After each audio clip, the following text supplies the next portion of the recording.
Boleh Okey.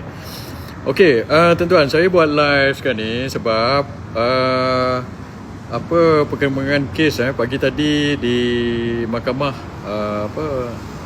mahkamah di Kota Kinabalu Mahkamah Kanak-kanak Kota Kinabalu dibicarakan berkenaan dengan 5 orang remaja yang dituduh itu atas Seksyen 507C1 507C1 ni macam saya explain semalam lah, dia pasal harassment, menggunakan perkataan yang macam itulah 507C1 tu. So peguam negara, pejabat peguam negara charge 5 orang ini atas 507C1. Walaupun kemarin semalam kita dah bincang, kita nak, kalau ikut saya 302 lah, membunuh dengan niat, atau 304 tanpa niat. Dan keluarga peguam kepada keluarga arwah Zara ini minta 507D2, tapi akhirnya hari inilah peguam negara, Jabatan Peguam Negara Pendakwa Raya charge 5 orang ini atas 507C1. Dan saya buat live ni sebab apa? Sebab tadi saya dengar ada gag order gag order kepada peguam di mahkamah itu dikeluarkan. So gag order itu adalah kepada orang yang ada dalam mahkamah itulah, dalam mahkamah kanak-kanak itu. So mula-mula bila saya tengok gag order, saya ingat gag order kepada semua ke ni, kepada orang tak boleh bincang ke. So tadi gag order adalah kepada para peguam yang orang ada dalam proceeding itu untuk tidak membuat apa kenyataan berkenaan dengan apa yang berlaku dalam mahkamah itu di bawah Seksyen 15 Akta Kanak-kanak. So kalau peguam kepada keluarga arwah Zara ni buat ulasan di luar, dia boleh kena contempt pula.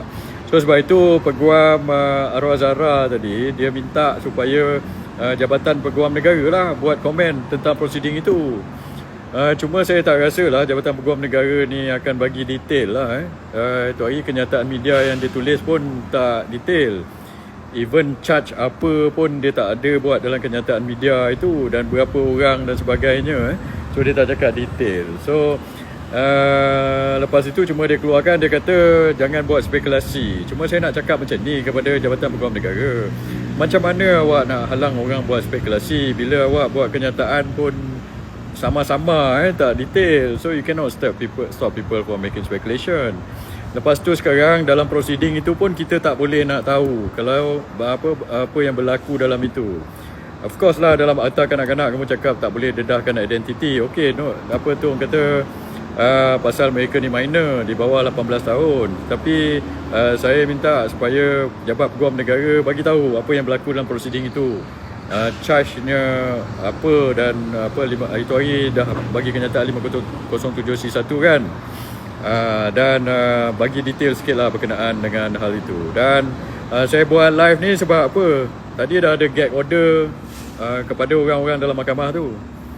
Entah-entah kita pun tak tahu lepas ini macam mana. Kot kejap lagi ke esok ke ada gag order untuk semua orang tak boleh bercerita pasal isu ini ke macam mana.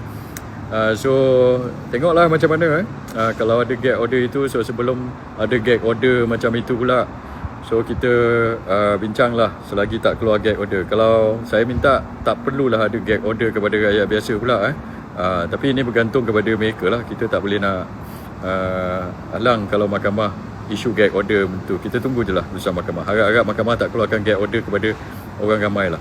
Cuma saya nak cerita sikit sebab semalam saya ada cakap pasal kenapa peguam ahli keluarga, peguam kepada keluarga arwah Zara Khairina ni minta supaya dibuat 507D2 itu, dan saya sendiri kata minta supaya 302, 304 atau 507D2, dan saya tak setuju lah kalau dia buat 507C1 tu. Sebab apa? Sebab kalau pergi 507C1 itu atas kesalahan ringan, dan kalau 5 orang ini dia plea guilty, maka atas double jeopardy Perlembagaan Persekutuan 7/2, pergi balik video saya semalam, kita tak boleh charge dia under kesalahan lain. Mengikut Seksyen 302 Criminal Procedure Code itu, tak boleh charge atas kesalahan ataupun offense yang lebih berat.